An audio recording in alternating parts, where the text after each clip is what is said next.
Friday, September 22nd, 1944. I am writing, and I'm sorry to repeat this phrase so often, of Friday, 23rd September 1944. General quarters all day, during which I played some on Clary. Most important thing of the day was the first sight of the Jap Zero. It's a funny thing how the radar kept telling us bogeys 50 and 60 miles away, but when they get on top of us, no one knows about it. It really happened fast. Everyone suddenly began moving about, some looking upward. There, right above us towards the stern, were two Zeros, or Zeeks. I saw them, and before I could do anything, the guns were blasting away. Well, I kept going from the port of the ship to the starboard side, intently watching the movement of the planes. I stood on the starboard side for a while, watching amazed as a Zeke dived on a carrier. It seemed as though the plane was covered with bullets and should have been shot down, but somehow it was missed.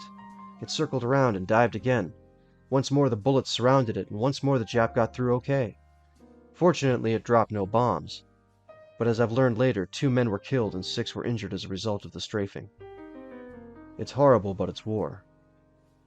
As I was watching, Pop came over from the port side and shouted to be heard.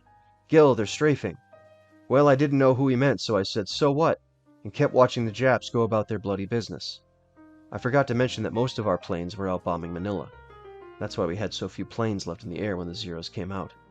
I don't think we lost any planes in the shuffle, though. The chaplain then announced there was a dogfight going on the port side quarterdeck. Going around, I saw off in the distance 2 planes, one American and one Jap.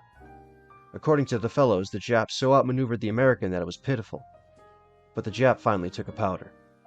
Then I learned from Pop and Corey that we were strafed, and that we shot down the plane.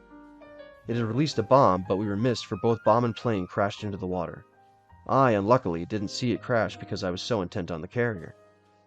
There was another plane shot down, which we were credited with, but I didn't see anything of it. It was strange, though, and surprising that I didn't feel a bit scared, only excited and surprised at how fast it all happened, and how soon it was over, only a half hour. The Admiral commended the gun crews for doing a good job today, even though Clough forgot to tell him of the turn of the ship, and his lovely fruit salad went sliding across the deck. I think all was forgiven, though.